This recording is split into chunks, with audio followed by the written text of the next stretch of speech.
Pinalagaan ni Senate President Tito Soto ang sinabi ng Chinese Embassy spokesperson na political stunt lamang ang resolusyon ng Senado na kumukundina sa mga pahayag ng mga opisyal ng China laban sa Pilipinas.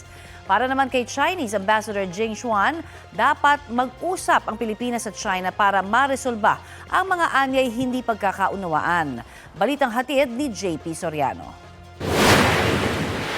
Tinawag na political stunt ng tagapagsalita ng Chinese Embassy na si Xi Jinping ang Senate resolution na kumukundina sa mga pahayag ng mga opisyal ng Chinese Embassy laban sa mga opisyal at institusyon ng Pilipinas. Aniya, kahit gaano raw karaming resolusyon ang ipasa ng mga mambabatas sa Pilipinas, hindi raw nito mapapahina ang kanilang paninindigan na labanan ang mga umano'y malisyosong kilos laban sa China.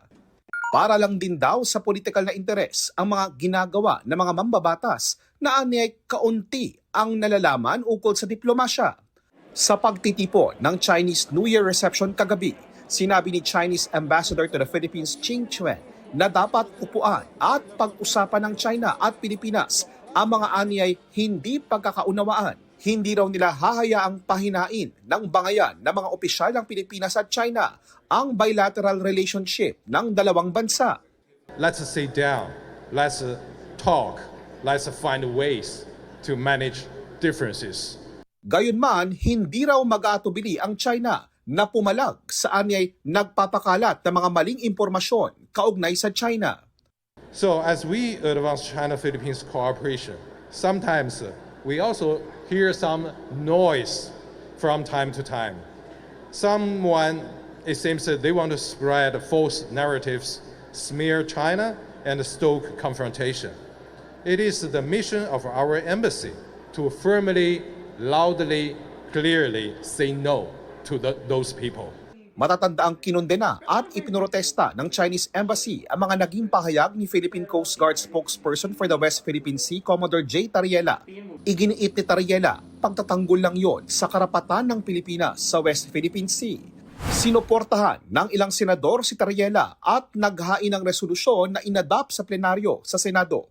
Sabi ni Senate President Tito Soto, tila gusto raw silang patahimikin ng tagapagsalita ng Chinese Embassy. Inakusahan daw ni Xi ng paninindak ang mga senador habang patuloy raw ang mga walang galang na pahayag ni Xi sa mga mambabatas.